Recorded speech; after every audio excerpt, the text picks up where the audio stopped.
Let's start today now. Here now, let's revise. That's what we talked about the last period. We talk about if we have two forces, okay, and we know that these two forces, we know to find the magnitude and the direction of these resultant forces. So the resultant force, it can be found by now. So far we learned three ways.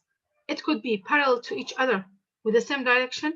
It could be parallel with each other but with different direction, and it could be also perpendicular to each other.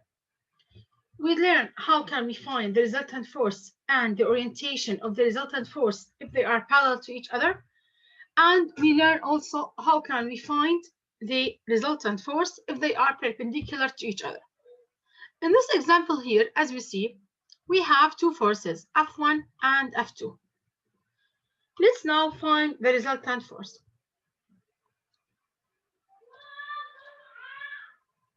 The first step here, as we see, we have the first force, which is 600 Newton, and the second force, which is our F sub 2, which is 400 Newton. F1, it has an angle with 30 degrees from the x-axis, and F2, it has a 45 degree from the y-axis. Now, if you have it like this, the first step, you have to draw something, we call it a free body diagram. The free body diagram that has an x-axis and the 2 and the y-axis. Then, after that, this is now the center here. Here we have F1, F sub 1, and here we have F sub 2. Here, since from with y-axis it is 45, so here it will be 45 degree, and here it will be 30 degree. Now, each force here, it's not lie, sorry, on the x-axis and the y-axis. So I now draw them as here, as F1 cosine 30, and it lies on the y-axis to be as F1 sine 30. Then let's go now to F2. F2, it lies on this axis. Here it is between the negative x-axis and the positive y-axis. So it will lie on the negative x-axis to be as F2 cosine 45, and here it will be F2 sine 45.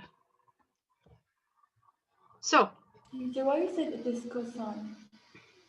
Like, how did you know? I told you before, if it is on the x-axis, you say cosine. If it is on the y-axis, you say sine. Oh, yeah. Then after that, let's now find. Then after we analyze the forces acting on this point, on this body here, after we draw the free body diagram, let's now find the forces, the net forces acting on the x-axis and the net forces acting on the y-axis. Now, the net forces acting on the x-axis is F1 cosine 30 minus F2 cosine 45. Now, why minus? Because they are in opposite direction, one to the right and one to the left. So F1 cosine 30 minus F2 cosine 45. F1 here, it's given, it's 600. So 600 cosine 30 minus 400 cosine 45. No, cosine 30 times 600, it's 518.6 minus cosine 45 times 400, it is 282.8. So the total answer here is, let's now subtract them, 0.6 minus 282.8. So the answer is 236.8 Newton. This is for now the x-axis. Now, since now the net or the force, the magnitude of force acting on the x-axis is positive, that means it is on the x-axis. Don't forget, since it is positive, so it goes with the magnitude of the greatest one, which is f1 cosine 30. So the f of x, it will be here. Now let's find the f net of y-axis here. Look at the y-axis here. We have f1 sine 30 plus f2 sine 45. Why plus? Because they are in the same direction. Now f1, it is 600 by sine 30, which is half, plus f2, which is 400, times 1 over square root of 2. Let's multiply them now. 400 divided by square root of 2 plus 300. So now the force or the net force that's on the y-axis is 582.8 upward, because here on the y-axis, like we said before, we have two forces, one to the right and one to the left, so we will subtract them. But if they are with the two forces in the same direction, we will add them. So now we have fx to the right and fy upward. Until now, I didn't find the resultant force. I just find the fx, f net on the x-axis and f net on the y-axis. Then after that now, so as we see here, we have f of x, which is 236.8 Newton, and f of y, it was 582.8 Newton. Now after that, these two forces are perpendicular to each other. Can I find now the resultant force? Yes, because they are perpendicular to each other. What I have to do, I say the resultant force is using the Pythagorean Theorem. It's 236.8 squared, or I can say before that, let's say now it is on fx squared plus fy squared. So it's square root of 236.8 squared plus 582.8 squared. Let's find them on the calculator here.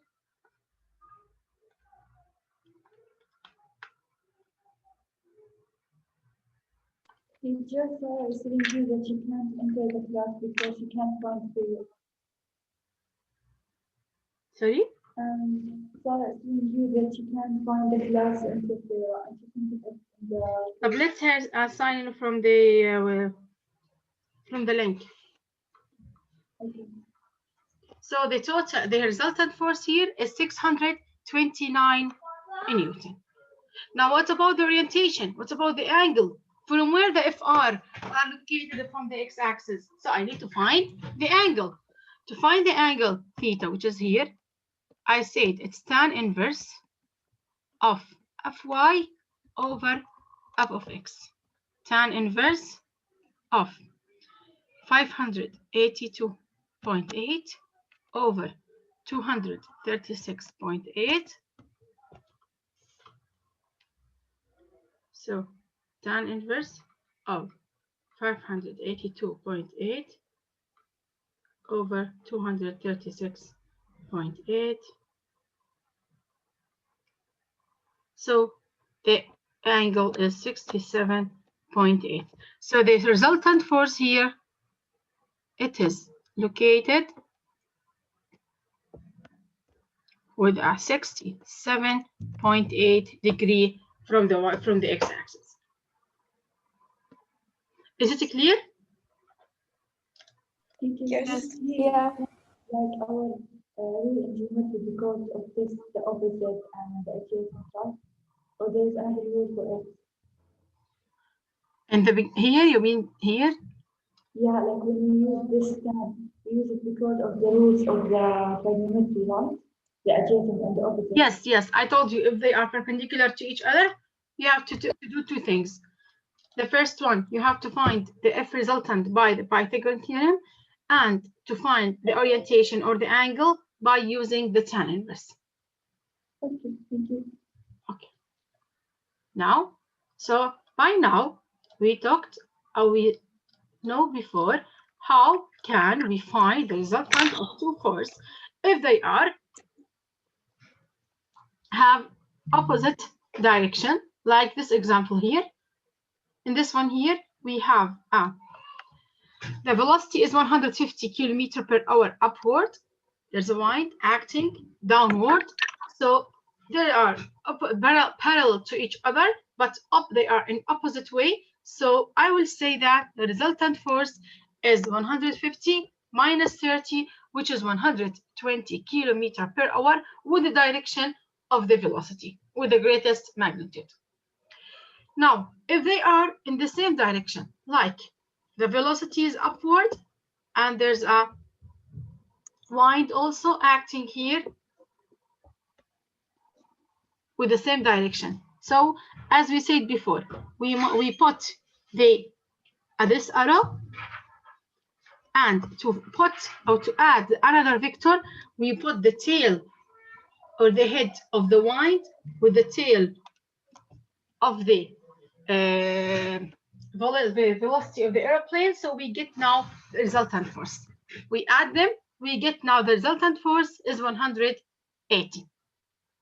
And there's another thing, we talk about them, that we call them crosswind. What does it mean? That means if the velocity is upward and the wind is come to the right, so they are perpendicular to each other.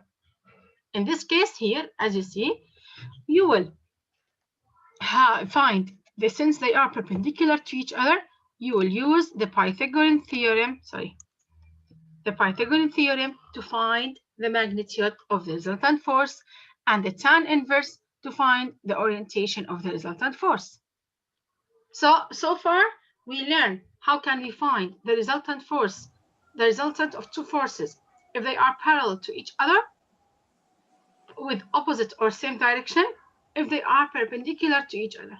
Now, what if there are two forces, they are connecting but not perpendicular or parallel to each other, like the last picture here. The velocity is upward and there's a wind acting here, but they are not parallel to each other. They are not perpendicular to each other. They have an angle between them. What we have to do? There's another formula, another equation. We have to use it. We call them law of cosine to find the magnitude of the resultant force. And there's a law of sine. We use it to find the orientation of the force.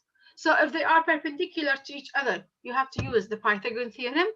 And if they are not perpendicular and not parallel to each other, they have an angle between them, like this one here. The velocity is 150 kilometers upward, and the wind comes with an angle of 30 degrees of 30 kilometers per hour. So what we have, or what the resultant will be, we will use the law of cosines. We know what is the law of cosines. Sorry? Can you repeat when they are not perpendicular? And I will talk about them here, just that if they are not perpendicular, you will not use the Pythagorean theorem, you will not add them. There's another formula that we have to use it. We call them a law of cosines and the law of sines. Let's talk about them now.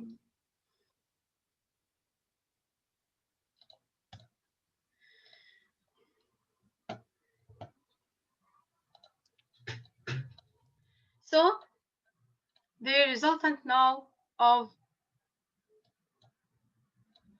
two forces. So So far, we talked about the resultant of parallel forces. We talked about the resultant of perpendicular forces. And there's also a resultant of two forces at any angle, not perpendicular and not parallel.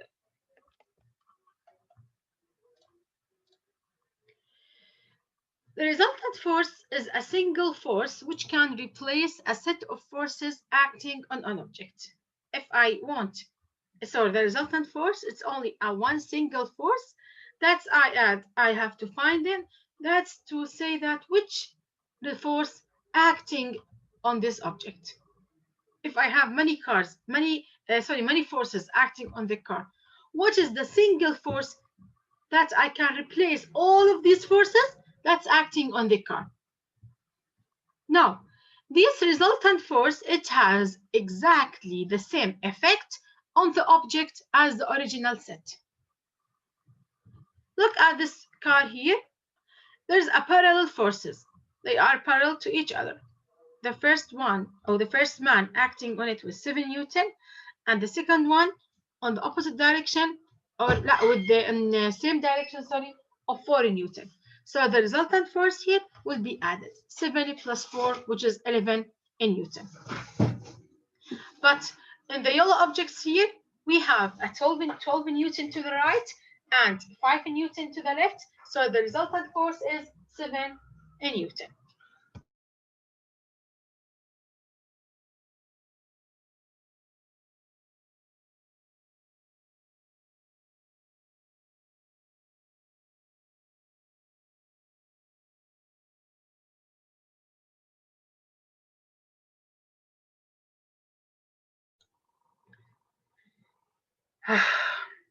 So this is for their parallel forces, if they are perpendicular, if they are parallel to each other. So the resultant force is 11 Newton. What does it mean? That means the single force that I replace the 7 and 4 with it, which is 11 Newton. So the 11 Newton is the only force that acts on the car. And also we talked about perpendicular forces. If there's this object, there's a force acting on it on the right, to the right, and one upward. So what the resultant force will be? How can I find it? To find it, here now, what you have to do? We said that if we have this is the 4 Newton, and there's another force, which is a 3 Newton. Now, I told you now to find the resultant force, you have to put the head. You must not put the tail with tail. You put the head with tail. So it will be like this. This is now how I replace them. Why I do this? Because I want to find the resultant force. So to find now the resultant force here, we put this line here that's connecting between the tail and the head. This pink line will be the resultant force. How can I find it? By using the Pythagorean theorem. 4 squared plus 3 squared is 5 squared. So the force acting, or the resultant single force acting on this object is 5 Newton. To which direction? I will use the tan inverse of the f of y, or the force of the y-axis on the force of the x-axis, tan inverse of 3 over 4, which is 36.9. So far, all of these things, we know them before. Teacher, we should make them in the same direction to make the resultant? Yes. Okay. But now, they will be the same, nothing will change when we make it in the same direction. Yes, I mean the tail with the head. Okay. That's not very important here. Here now, if the two forces are not perpendicular to each other or near parallel to each other, what we have to do? Look at these forces here. We have 80 Newton. We have an 80 Newton here to the right, and there's a 5 Newton with a 30 degree, or the angle of 30 degrees. Now, what we have to do? The first step now here, let's now draw them. I told you that we have 80 Newton, and there's a 5 Newton. Sorry.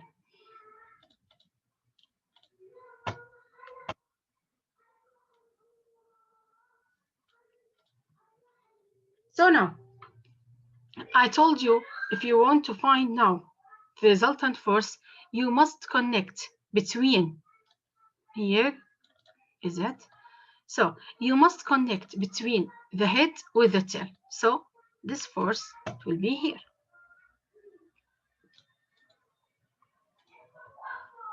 And I told you now that the force of the 5 Newton, it has an angle. It has an angle 30 degrees from the x-axis. So if I move the second force, I have to move also its angle. Now, where the resultant force will be? It will be from the tail to the head here. So this will be now the resultant force.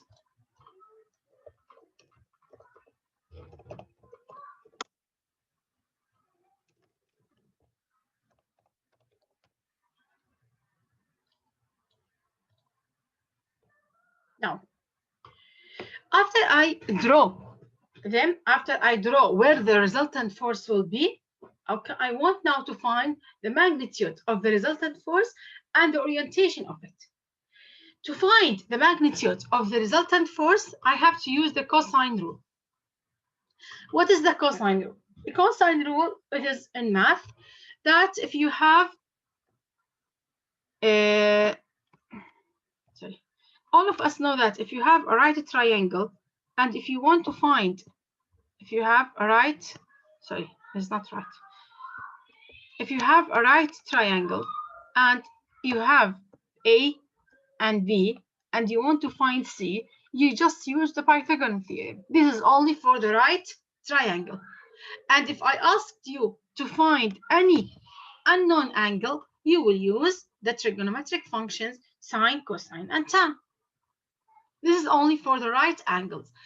This will be, this I will talk about them inshallah in details in chapter 14 in algebra 2. But this is now for what? For the right angles, the right triangles. Now what about the obtuse or acute triangle? How can we find the unknown dimension? To find the unknown dimension, there's a rule. We call it cosine rule. That's if we have here point, sorry, let's name this one with A, B, and C, the vertices of the triangle. Now, the opposite side of the vertex A, name it with A small. And the opposite side of the vertex B, we name it with B small. And with the vertex C, we name it with C small. So, and there's an angle that's between each two sides. To find now, to find now as an example the length of side A, what we have to do? We said A squared equal B squared plus C squared. The other two sides, A squared is B squared plus C squared minus 2 times B times C cosine the angle A. So it is so the A squared. What does it mean by cosine angle A? This is the angle A. So if I want to find A, I will say B squared. I want to find A. I will say B squared plus C squared minus 2BC cosine A. I start with A, I will end with A. This is a way how can you memorize them. As an example, if you want to find C, you will say C squared. If I remove C, what the two letters will be remain? A and B. So you will say A squared plus B squared minus 2. Let's repeat the two letters. AB cosine the angle C. This is, we call them cosine law. Why cosine? Because I use the cosine to find what? To find the magnitude of the length of any side in the non-right triangles. This is how it's helped me in physics. This is in math. What about in physics now? Come back to the physics. So in physics here, I want to find now the R resultant. This one, let's name it with R. So if this is R, this is 8, and this is 5. So if I want to find R squared, I will say 8 squared plus 5 squared minus 2 times 8 times 5 cosine the angle between 8 and 5. The included angle, we said here B and C. So we found the angle that's included between B and C. Here also, this is 8 and this is 5. To find angle A, I need the angle, the included angle between the 8 and 5 Newton. How can I find it? It's not 30. 30 is not included between the 8 and 5 Newton. We know that this is the summation of this one of the angle here is 180. Since this is 30, so the included angle, it will be 150. So the resultant force is 8 squared plus 5 squared minus 2 times 8 times 5 cosine 150. And the answer will be 12.6 in Newton. So I found now the resultant force, which is 12.6 in Newton. Now, what about the angle? Let's now come back to the triangle here. Told you that there's 3 vertices, A, B, and C. The opposite angle here is, the opposite side is A. This is C, and this is B small. Now, the sine rule. What is the sine rule? The sine rule here is sine A, sine angle A, or vertex A, over the side A is equal to sine of angle B, sine of vertex B over side B, and is equal to sine of C over the length of the side C. This is the sine rule. Sine A over the length of A, sine the angle B over the length of its opposite angle, which is B small, equal sine of angle C over its opposite side, which is C small. Now, let's come back now to the physics, Now, how can it help me?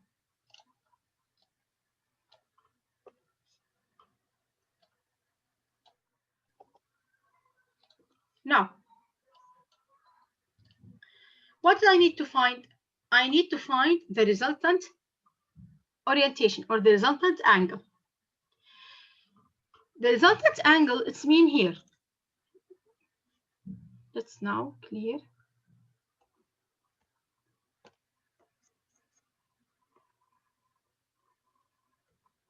So now, after we find the resultant, which is 12.6 Newton, we need to find its angle that's orientated from the x-axis.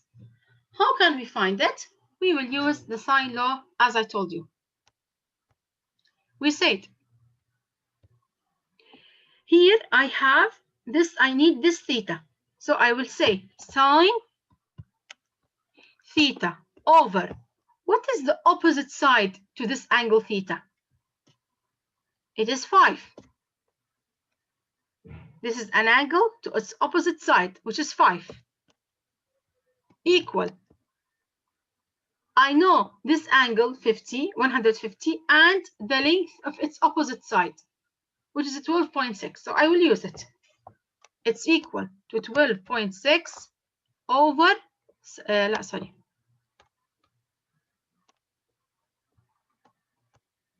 It's equal to sine 150 over 12.6. Then after that, you will find that the angle theta is 11.5. Here, the orientation from the x-axis is 11.5 degree. Is it clear? Yes. Yes. Teacher, we take this before the cosine and sine rule. You We take took them it before? in grade 9 with Mrs. Nesreen, but it was in online school, the second term. Okay, alhamdulillah that you took them before, because I talk about them in chapter 14 in algebra. But Yeah. you know them before. Yeah, I know them. Geometry. Okay. Good. Now, is it clear in physics here? Is it clear? Yes. Yes. The others? Yes, it is. Okay, I know Sausan, Haneen, and Raad. The others? Rose, are you here? Maya? Yes. Teacher, I Haneen, thought Habiba? Yes. my mic is on. Yes. Is it clear? Yes. Yeah. Okay. Teacher, can you hear me? Yes, now yes. Teacher, can you send these photos in the group so that we know Yeah, how to I check forgot it? to tell here. Now I put all the slides. That it's not the booklet, the other slides that I prepared them. I put them yesterday on the course material, and Like this what one we should also. study, right? Okay. Yes, you can study Okay, from thank them, you, teacher. but it's not solving. You must watch the video. I just put the slides, but not solving. Yeah, like just the rules. Yeah. Yes. Okay. Now, do you have a quiz now at 1? Yeah. Yeah. Because I want to start this one. Shall I now or next lesson? Actually, we have like 4 minutes. I don't think we will have time. You have a social after this. Yes. Okay, can we do it next period? Sorry? Can we do it next period?